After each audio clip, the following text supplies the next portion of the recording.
get into myself, and, guys that could help guide and mentor us along the way. And that's what I was really seeking. Along with it, you get, obviously, we got $150,000, 75 from Mark Cuban, 75 from Kevin O'Leary.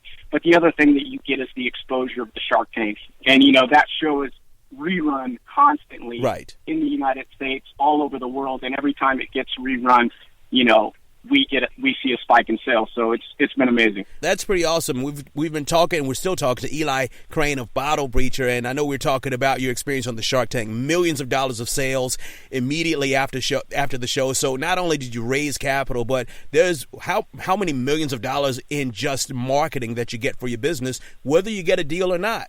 I don't know what the actual number is. I've heard that type of exposure would cost you millions of dollars. So one of the sayings that I went into the Shark Tank, and one of my mantras is that 70% of something is worth more than 100% of nothing. Okay. I would have given up 30% of my business, for what I got. And I think that's a mistake that a lot of entrepreneurs and business owners make, is that they don't realize the value of taking on a tactical partner who also can infuse income and capital into your business.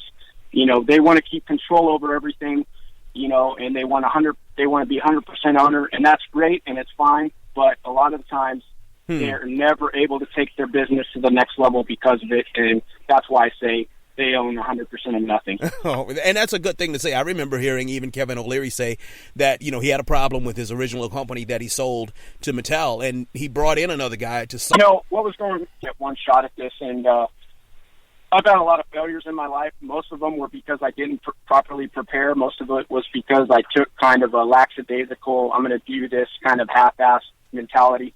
And I knew that wasn't going to work on the Shark Tank. So, we knew, nothing's worse than watching the Shark Tank and watching entrepreneurs fumble through their pitch and then not being able to answer questions. So I definitely sought out as many advisors, it had solid reputations that had been there, done that, and had been successful in multiple businesses.